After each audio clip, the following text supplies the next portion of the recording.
Cette vidéo a fait le tour du monde. Face caméra et pendant 1 minute 30, ces deux infirmiers australiens de religion musulmane expliquent qu'ils ont déjà tué des patients israéliens.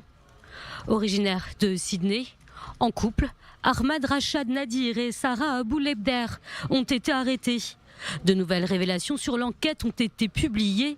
Selon la police australienne, le suspect a tenté de dissimuler des preuves dans les heures qui ont suivi la diffusion de la vidéo. Il aurait appelé l'un de ses collègues et lui aurait demandé de l'aider à vider son casier avant que la police ne puisse le fouiller. Le collègue, stressé par la situation, a immédiatement prévenu la police qui est arrivée à l'hôpital pour procéder à une perquisition et a trouvé dans le casier de Nadir des flacons de morphine qu'il possédait illégalement et d'autres drogues. La police affirme avoir des preuves qu'Ahmad Rachad Nadir a déjà tenté de droguer des Israéliens. Les actes antisémites ne sont pas isolés en Australie. Le dernier en date a eu lieu à Melbourne. La porte de garage d'un magasin de bricolage a été vandalisée. Gazer les juifs et plusieurs croix gammées y ont été taguées. Le local appartient à un couple de juifs bien connus de la région. Les fondateurs étaient des survivants de la Shoah qui sont arrivés ici sans rien et ont créé une entreprise qui a fait vivre leur famille. Ils croyaient en l'Australie. Ils étaient reconnaissants du refuge que ce pays leur offrait.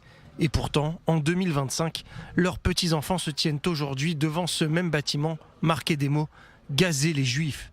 Une enquête est toujours en cours. Tag, synagogue brûlée, domicile vandalisé ou encore attentat antisémite déjoué. Depuis le 7 octobre 2023, les actes antisémites ont considérablement augmenté en Australie. Selon le conseil exécutif de la communauté juive, plus de 2000 incidents antisémites ont été recensés entre le début de la guerre et septembre 2024, soit 3 fois plus que l'année précédente à la même période. Les villes les plus touchées sont Melbourne et Sydney.